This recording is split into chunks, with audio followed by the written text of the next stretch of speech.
কোন ইসলাম দিয়ে রাষ্ট্র চলবে, কোন ইসলাম জাতির সামগ্রিক সার্বজনীন চাহিদা পূরণ করবে।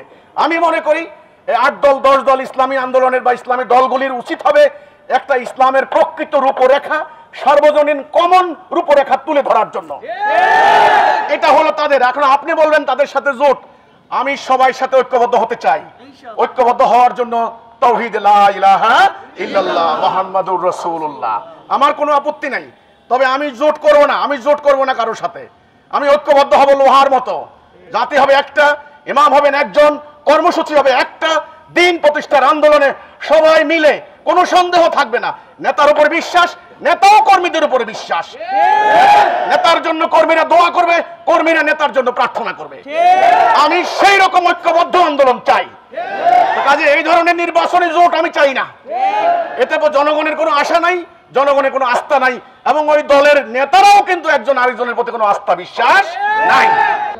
হিজবুত তাওহীদ আন্দোলনের বক্তব্য হচ্ছে এই, আজকে আমাদের দেশ সহ সারা পৃথিবীতে এই যে অন্যায়, অবিচার, অশান্তি, জুলুম, রক্তপাত চলছে, এই যে মানুষে হানাহানি, খুন, রাহাজানি চলছে, দুর্বলের উপর সবলের অত্যাচার হচ্ছে, দরিদ্রের উপর ধনীর বঞ্চনা হচ্ছে, বিশেষ করে আমাদের এই প্রিয় জন্মভূমি বাংলাদেশে যখন রাজনীতির নামে একটা অপরাজনীতি চলছে, একটা অনিশ্চয়তার মধ্যে, একটা গভীর অন্ধকারের মধ্যে দেশ ঢুকছে, ঠিক এই সময়ে আমরা বলতে চাই যে এই অশান্তির মূল কারণ হচ্ছে দীর্ঘদিন থেকে আমাদের এই জনগোষ্ঠী ব্রিটিশ খ্রিস্টানের তৈরি করা তথা ঔপনিবেশিক যুগের তৈরি করা রাষ্ট্র ব্যবস্থা, রাজনৈতিক ব্যবস্থা, বিচার ব্যবস্থা, অর্থ ব্যবস্থা প্র্যাকটিস করছে।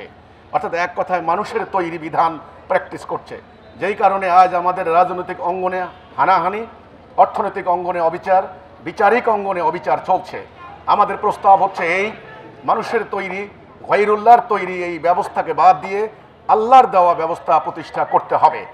আমরা দুটি কারণে এই ব্যবস্থাকে প্রত্যাখ্যান করতে হবে, আল্লাহর দেওয়া জীবন ব্যবস্থা মানতে হবে। প্রথম কারণ, আমরা আল্লাহর প্রতি ঈমান এনেছি, যে ঈমানের কথা ছিল লা ইলাহা ইল্লাল্লাহ মুহাম্মাদুর রাসূলুল্লাহ, অর্থাৎ আমরা আল্লাহর হুকুম বিধান ছাড়া কারো হুকুম বিধান মানি না। তার অর্থ আমরা আল্লাহর বিধান ছাড়া কারো বিধান মানতে পারি না। মানুষের তৈরি বিধানের পরিবর্তে আল্লাহর বিধান মানার এই যে ধর্মীয় বাধ্যবাধকতা, ইমানি অবলিগেশন, ইমানি বাধ্যবাধকতা, সেই কারণে আমরা আল্লাহর বিধান মানতে হবে। 2 নম্বর কারণ, মানুষের তৈরি ব্রিটিশ খ্রিস্টানের তৈরি চলমান এই ব্যবস্থা ব্যর্থ, অকার্যকর প্রমাণিত হয়েছে, আমাদেরকে শান্তি দিতে পারে নাই। কাজেই এই ব্যবস্থার আর এক্সপেরিয়েন্সের দরকার নেই। আমাদের যথেষ্ট এক্সপেরিয়েন্স হয়েছে, আর আমাদের প্রয়োজন নেই। এটাকে এখন বাদ দেওয়ার সময় হয়েছে। কিভাবে এটাকে বাদ দিয়ে আল্লাহর দেওয়া তাওহীদ ভিত্তিক রাষ্ট্র ব্যবস্থা প্রতিষ্ঠা করা যায়, তার একটি রূপরেখা আমরা তুলে ধরেছি। আমরা আজকে সারা বাংলাদেশের পথে প্রান্তরে, নগরে, বন্দরে, হল রুমে, আমরা সকল জায়গায় সভা সমাবেশ করে ধর্মপ্রাণ মানুষের সামনে, দেশপ্রেমিক জনতার সামনে, যারা শান্তি চায়, মুক্তি চায়, তাদের সামনে তাওহীদ ভিত্তিক রাষ্ট্র ব্যবস্থার রূপরেখা তুলে ধরছি। আজকের আমাদের এই টাঙ্গাইলের শিল্পকলা একাডেমির এই সম্মেলনেও আমি সেই একই কথাই তুলে ধরেছি।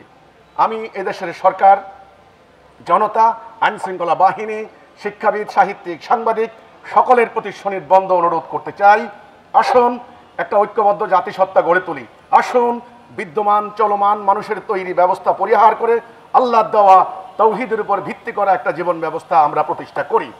ইনশাআল্লাহ আমরা আশা করি এই দেশের মানুষ আর অপরাজনীতির খপ্পরে পড়বে না, এদেশের মানুষ আর ধান্দাবাজের রাজনীতির খপ্পরে পড়বে না, সুদ ভিত্তিক অর্থনীতি থাকবে না, কোর্ট কাছারিতে আল্লাহর দেওয়া বিচার হলে মানুষ শান্তি পাবে।